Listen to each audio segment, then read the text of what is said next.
This week, we have a question about using royalties as a form of payment when you buy a business. I'm David C. Barnett, and you're tuned in to Small Business and Deal Making, the podcast, YouTube channel, and blog where I talk about buying, selling, financing, and managing small and medium-sized businesses while controlling risk. So if you're looking to take control of your future through buying a business one day, or if you already own a business and you're looking to grow or exit, you've come to the right place. I talk about interesting things, I talk to interesting people, and I answer your questions every week right here.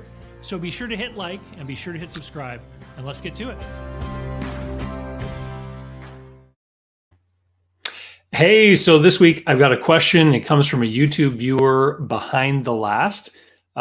Maybe he's a marathon runner. I don't know. And he was watching the video, "What number do I multiply?" And let me read his question. It says, "Hello, David. Thanks for the video. I was thinking if you can talk about royalty financing like Kevin O'Leary does from Shark Tank. It's where you get a percentage of the sales from the business for an agreed upon amount of time and a small portion of equity. I was wondering if you know what that is and you can talk about it in the future. Thanks again." Thanks for being a viewer BehindTheLast. I'd love to talk about royalty financing. Royalties is basically when you buy a business or you sell a business and some portion of the money that's being paid for the business is undetermined at that point of transaction. And you're simply tying some stream of payments in the future to the performance of the business. Now, I did make a video a few years ago, and I forget the title, but I'll go to dig it up and I'll put a link here. And it was basically about paying for a business from future performance, I think might have been the title. But let me give you an example of when this works well and when it doesn't work, okay? So number one, a typical royalty deal will be when the buyer and seller have a very different idea about what the future prospects of the business are, or if some portion of the purchase price should be tied to the future prospects. So a seller, for example, might believe that all the conditions have been set up for the business to have huge growth and huge profitability in the coming years. And so they want a higher price for the business. Whereas the buyer says, that's not proven. You don't have this track record. I can't pay you that high price because the cash flow isn't there, right? And so this is like a compromise kind of situation where the buyer might say, well, I'll buy your business. I'll give you a certain amount of money, and then I'll give you some piece or fraction of those future performances, and that will compensate you for these prospects that you believe exist. So I'll give you an example. And this comes out of the world of like inventions and products. So if I invented some new gizmo and I wanted to be paid for it, but I didn't want to actually create a company to manufacture, sell, market, and distribute the gizmo, I might go to a big company and say, "Hey, look, I invented this thing. Do you want to sell it?" And they may want to, but how are they going to pay me? We don't know what the commercial prospects are for the product. So instead of trying to figure out, what I should be paid today for what may happen with that product down the road, the company might say, well, we'll manufacture, sell them, distribute them, market them, promote them, and we'll give you $1 for every one we sell. That would be an example of a royalty. So they're going to go off, they're going to take on all of the commercial risk, they're going to execute all of that stuff, and it doesn't matter if they end up being profitable or not. Every unit that is sold, I get $1, right? And so that's a royalty. And I'm sure the word itself is related somehow to kings and queens and, paying a certain amount for trees cut from the king's forest or something of that nature. But if we're going to apply this to a small business transaction, what we can then say is, well, Mr. Seller, if you think things are going to be so great in the future, why don't I just give you a percentage of that performance? So I can give you a great story of when I did this actually myself. So it was a pool business and they built swimming pools and it had been around for a long time, but the books weren't in very good condition. A lot of cash business was being done, all kinds of problems from that nature, which meant due diligence was really tough. And the buyer and seller had a very big different idea, a vastly different idea on what this business was worth. And The seller, of course, thought there was a lot of goodwill in the brand and the name, etc. And the buyer was like, you can't really prove that you're even making money at all. And so the way that the deal went down was like this. The buyer on closing day paid an amount of money to the seller, which was basically the fair market value for the vehicles, equipment, inventory, and stuff like that.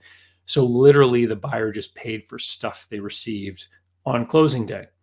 But then there was a royalty for a few $100s, I believe, for every swimming pool that the buyer built over the next 3 seasons. And that represented the goodwill in the name of the company. The fact that people knew the business, that they wanted to call the business, that they wanted to have that company build their pool. This was then reflected in the actual performance. And so if the goodwill existed, if this company really did have a good reputation, then they should be building more pools than if it were a startup, for example.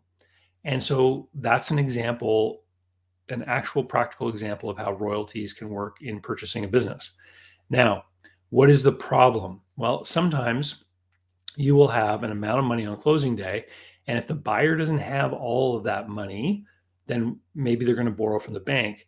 The bank may not like the idea of the royalty because it's difficult for a banker to work into a model what the total debt service coverage ratio is or what have you if some amount of the purchase price is kind of undetermined.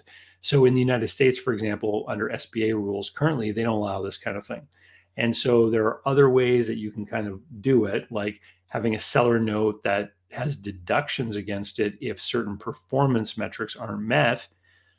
But under SBA rules, those performance metrics usually relate to the actual performance level of the business. So we can't really forecast that we're going to have a 30% growth. They don't really like that either. And so it's not a tool for everyone all the time. It depends on what other types of financing you're bringing to bear. The other thing to keep in mind is that the royalty doesn't necessarily have to apply to, the number of units shipped or the number of things done or the overall total amount of revenue in the business. It can apply simply to growth. So I've also done deals before where a certain purchase price was agreed with a down payment and a seller note, and then a royalty on top of that. And the royalty was expressed as a certain percentage of revenue over and above a minimum limit, meaning that the royalty only kicked in if certain growth targets were achieved. So in that situation, the seller was claiming that there would be this huge growth in the business because of what was going on in the market and in the industry. And the buyer was like, well, I'm not really sure. I'm not going to pay for that. We haven't seen that to be demonstrated yet. And so the deal that was worked out was, this is what I'm going to pay for your business based on today.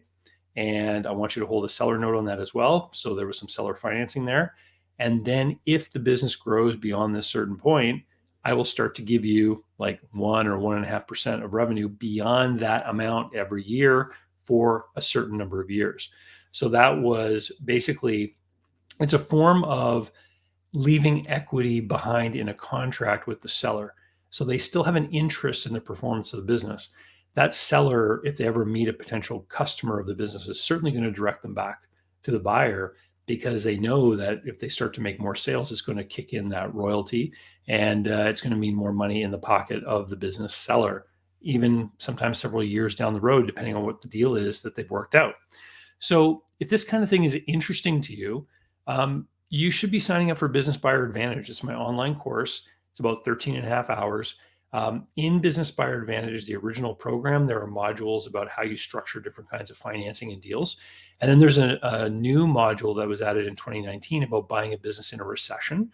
And that goes even further to talk about variable payment notes and other kinds of tools that are royalties and similar to royalties that can be used when we're not certain about what the future holds for a business. And that's really what we're doing when we're talking about anything to do with tying payments to performance. It's a disagreement between the buyer and the seller on what the future really holds and whether or not it's provable and demonstrable, and whether the seller's contribution is really going to be what provides the layup to get those revenues increased in the future.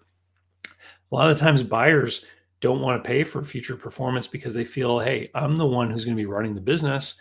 I'm the one that has to do the work to deliver that performance. So why would I pay you, right? and it's a valid question. Anyway, Behind the Last, thanks for your question. Anyone else has a question out there they want to submit, put it in the notes, reply to one of my daily emails and send me your question, or reach out through some other kind of social media. All right, with that, we'll say see you later, and I'll talk to you next week. So, how can you learn more about buying, selling, financing, and managing small and medium-sized businesses? Easy. Head over to my blog site, davidcbarnett.com, where you can learn more about me and how I work with my clients. You can learn more about my books and the online courses that I've prepared for you. You can find out about how to subscribe to my email list, the YouTube playlists, etc. There's literally hundreds of hours of content there, all for free, and I'd love for you to be my guest. Special thanks go out to Jeff Alpaugh Customs for being my tailor. Men all around the world can look dangerous, just like me, with the help of Jeff Alpaugh Customs. JeffAlpaugh.com. Use the code DCB10 to save. They handle multiple currencies and ship anywhere you happen to be.